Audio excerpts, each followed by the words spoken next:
Hi there guys, I just wanted to do a quick review of my Keychron Q1 V2.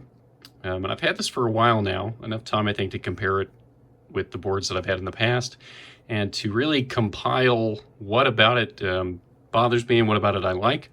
And there are shortcomings to this board, and despite that, I do think if you can get it for a pretty good price in the pre-built configuration, for most people I think they'll probably be pretty happy. But at the same time, I don't think, if you want the very, very best, I probably wouldn't say this is better than something like a Zoom 75. And I think there are a few things about this board that have bothered me a good bit over time. And I'm going to get into those first. But I do want to clarify, though, it might sound like I'm frustrated with some things. I don't hate this board. It's much better than the board I used to have. But for starters, I guess the first thing I'll talk about is the stabilizers. So out of the box, the stabilizers, and what that is for people who don't know, on the enter key, the backspace key, the space bar, and the left shift, they run a wire along the bottom and they have stabilizers on either side. And that's so that if like I push down over here, the key still goes down straight and correctly. Some boards don't lubricate these at all. Some boards do. The Keychron Q1, the series in general for this, they're supposed to lubricate them in the factory, and then they are plate-mounted stabilizers, or rather screw-in stabilizers. Apologies, I had that backwards. But these were not really lubricated at all on my unit, and that's interesting because that's not what I've heard from other reviews. I mean, I just watched a video before this where the guy said that on his unit, the stabilizers were lubricated at the factory very well. That was not the case on mine. And I know that because I was really bothered by ticking. Ticking is like what'll happen sometimes on some boards, and it still happens a little bit on this one, where if you tap like this, you can hear like audible ticking. And then stabilizer rattle drives me nuts is when you're pressing the key down, and then you can basically hear this rattling every time that happens. It's a lot better now on mine because I did disassemble mine, and then I took the stabilizers apart, and then I had Krytox G2050, and I just have some tiny painter's head brushes, and then I just manually applied it and put it back together, and then it was much, much better. But I'm not going to say there was no lubricant on them, but there was very, very little. The coating was so thin, it was barely there. And I mean, certainly it's better than nothing. And I also understand if you put too much lubricant, then it can often create a different problem where it feels like you're pushing the key down through molasses, right? So perhaps there's a balance there. But for my taste, there was not enough lubricant on the stabilizers, and I did not like the sound profile on them out of the box at all. And this is the V2, which also does have more foam internally than I believe the V1 had. The problem with that is really that the gasket mount it's not great anymore on the V2. And they did that. They did that basically, one, because they were trying to improve the acoustics a bit, because people complained a lot on the V1 about case ping. The other thing I did when I disassembled it is I took very thin strips of painter's tape, and between the two pieces of metal in the case, I just put like a few very small strips, and then when I screwed it back together, now I don't get any case ping at all, really. But unfortunately, the tragedy of this is that the gasket mount isn't great. So by default, they have squishy foam things you can stick onto the plate inside, and by default they have 4. They have 2 here, 2 here. And depending on where you position those, and more come in the box, depending on how you set that up, you'll get more or less flex, and then also depending on how you do the foam layer in the bottom. Some modders take out the foam layer in the bottom and they replace it with something else that's thinner, because then you get more travel on the board. The other thing I recommend is if you do take it apart, when you screw the case screws in on the bottom, do it only to the point where they just start to tighten, because if you make them too tight, I think it maybe can affect the flex of the board slightly as well. But the problem with the gasket mount is, and again, I tried this with all of them in, and I wound up going back to how it was by default. The reason being that if you put all of them in, there's no flex. It's hard as a rock across the board, right? With the default layout where it's 2 and 2, you can see I do get flex. If I push hard, I do get some flex you know, on the corners, basically. Now, you have to press pretty hard, even still, for this. And then in the center, I get no flex. None at all. Even if I push really hard, it's like, you know, it just doesn't happen. So I actually think that it's a fairly stiff typing experience. It's not a great gasket mount. Like, yeah, that technically it's a gasket mount, and the gasket mount is there. But I'm not impressed by it. That's what I would say. And it's not uniform across either. So the other thing that really irritated me about this is, and this might vary unit to unit. I think it might depend on how they machine their cases. So in my case, my arrow key here, it does not line up perfectly center. It's shifted over to the right. And this was persistent even after I took the board apart and put it back together a few times. And I think it's just the way it is. The keys don't always perfectly center in their slots. It's not a deal breaker for most people, probably. I mean, you don't really notice it in use. It's not like it's scraping against the side. That's just something to note, that I think the machining is maybe a little bit sloppy, depending on your unit.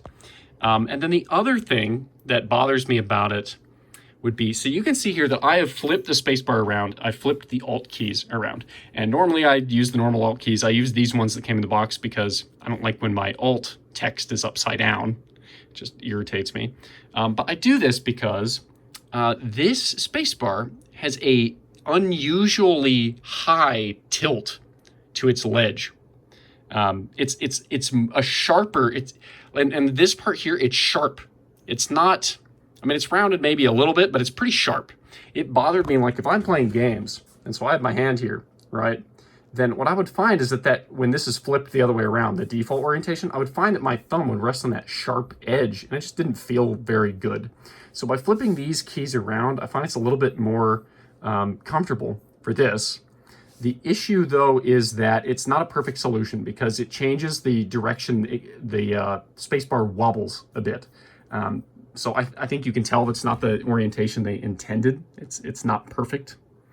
But it's the best I can do. And especially by relubing the stabilizer, I'm not bothered by it anymore. And I find this to be more comfortable. Other boards, though, you don't have to do anything like that because they have a different profile for their spacebar and their alt keys and everything, or they like round it more gracefully, or it's flatter. And I actually personally have a preference for that type of thing. I'm not really a fan of their spacebar on this, at least not in the default orientation. And I guess my only other nitpick would be on other boards. So this wheel, I think this wheel feels pretty good, actually. The click and the scrolling, you get these nice notches and it feels pretty good. But you can see it's not uniform with the shell. And I think on the newer Keychron boards, it actually is. They sort of hide this bottom connecting piece under the metal. And that looks way nicer, I think. It looks way nicer on some of the other boards that have one of these. Functionally, that doesn't matter too much, but my understanding is that's because the original Q1 version actually has a key here, and this is sort of an optional add-on. Not a deal breaker for many people, but it comes across as a little bit unpolished, I would say. And I think depending on what price you can get this for, how much that matters depends, I would say. But yeah, you know, I'm disappointed, I would say, but I still think it's a pretty good board. I also have a buddy that has the actual, like the not this version. I forget the number, but he has the one where it's a little bit wider. It doesn't have the numpad, but it's like the more traditional 75% layout. His unit apparently doesn't have any of these issues, or at least they're less pronounced. Going off of what he said. So maybe there's unit-to-unit variance, and that seems to be possible based on how glowing the reviews for this series are. But yeah, I don't know. So this is with the Browns. I also bought the blue, the Keychron G Pro blues as well. And I had to switch to the Browns because of the noise, because I'm in the same room as other people a lot, and the blues drove them crazy. But I do like the Browns fine, and these are factory lube switches, so they're fairly smooth. I actually like, as far as linears go, I like the yellows, the G Pro yellows. I think they're called quite a bit, mainly because they have a slightly higher actuation force required than reds. Reds for me are too light. And I have fairly large hands. They're like 19.5 by 10.5 if you measure them like this. But what I like about browns is that because they have that tactile hump, I feel like I can kind of rest my hand down and the key doesn't just go down, right? Like I can rest my hands on that tactile bump fairly comfortably. Whereas a linear, especially a red, because they're so light that I can't rest my hand at all. The key just goes down practically. And I'm not a fan of that, but the slightly heavier linears I like more. And they do have a bit of a different sound profile depending on which switch you get. But I guess I'll just hit some keys really quick.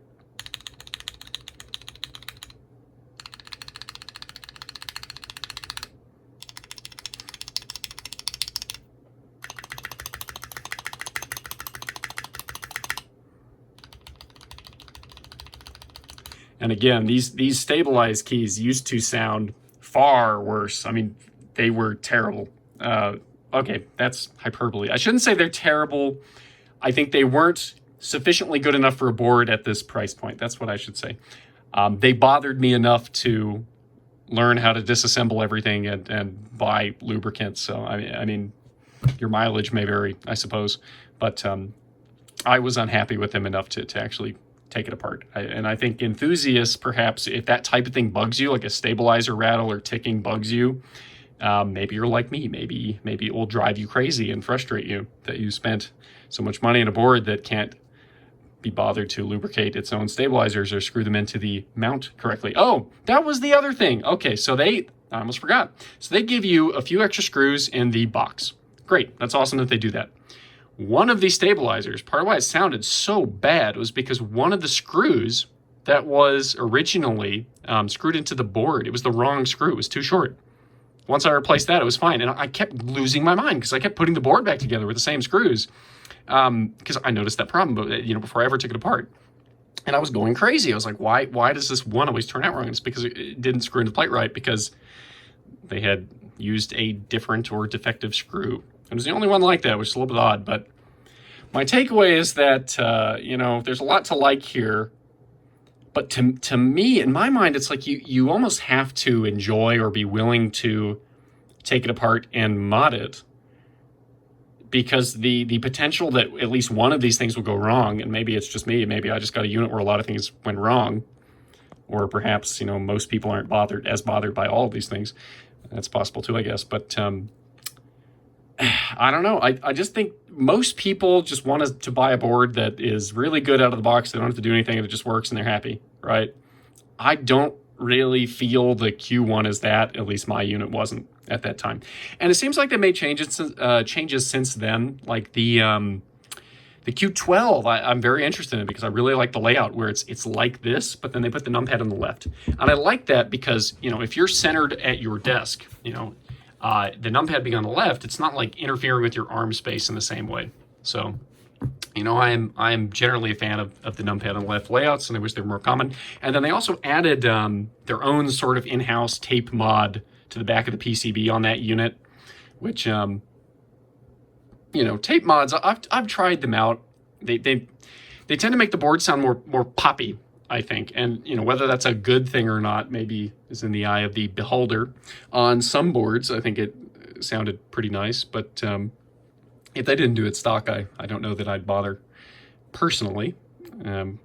But yes, it does change the sound profile in some way.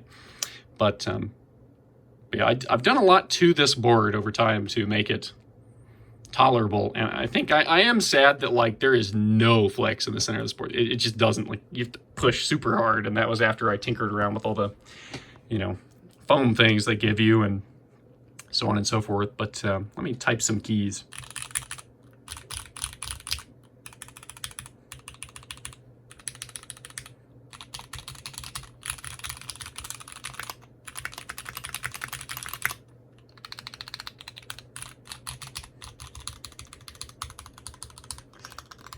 It doesn't sound bad. It really doesn't sound bad. I think I am mostly content with it at this point. in the sense that until this breaks, I may not get another board. I've put a lot of work into it, and I feel like now it feels and it sounds fairly good.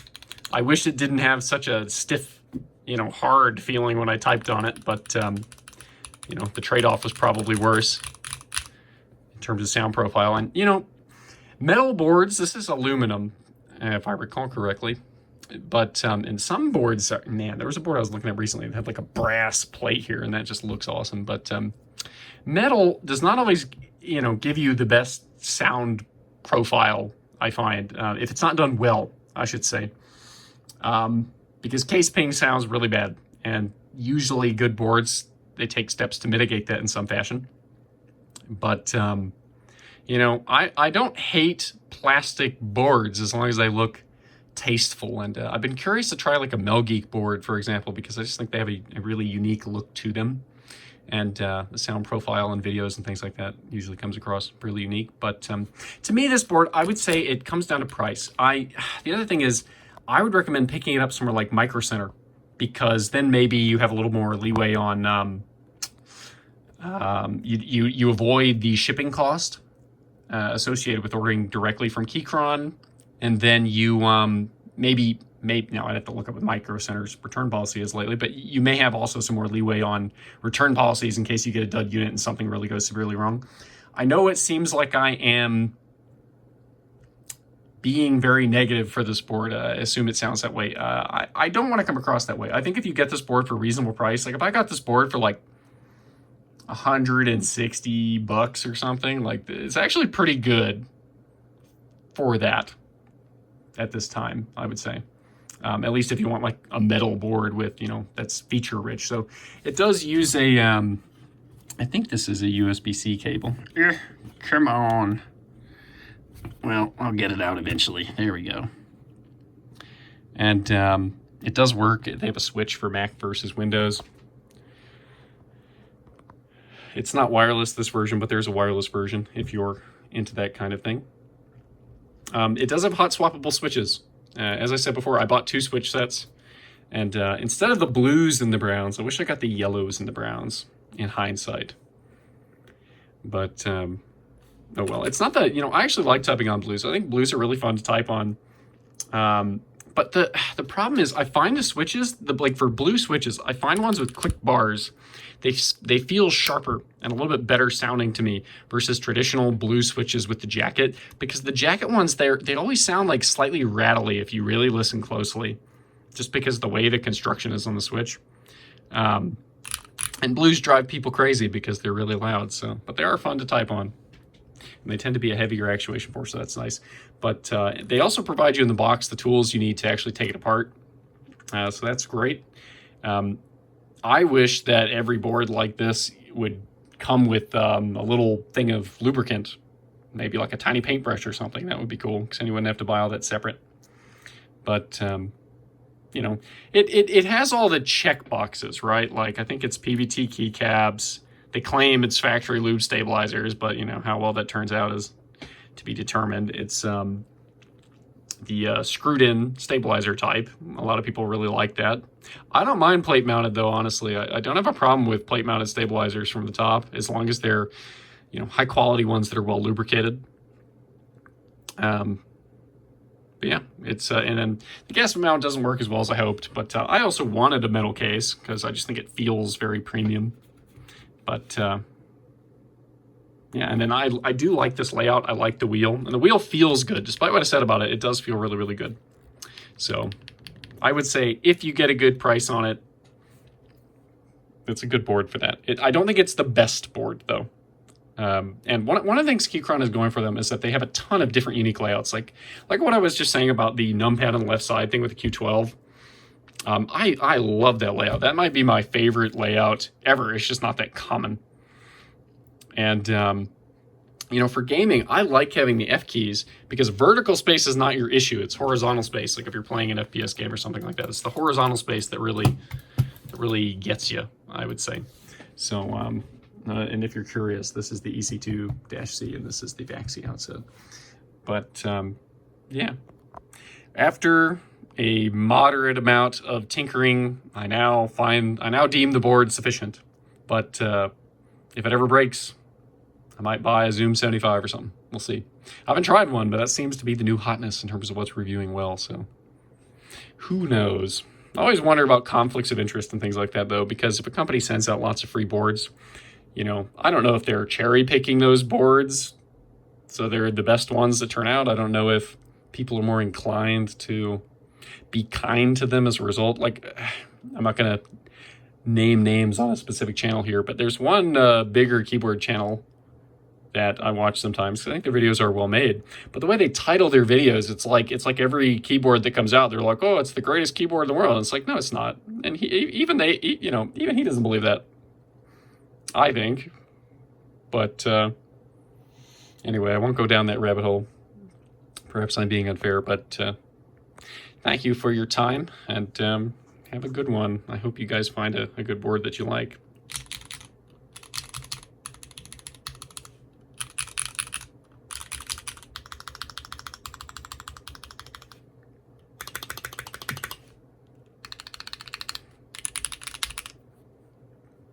Bye-bye. Thanks, guys.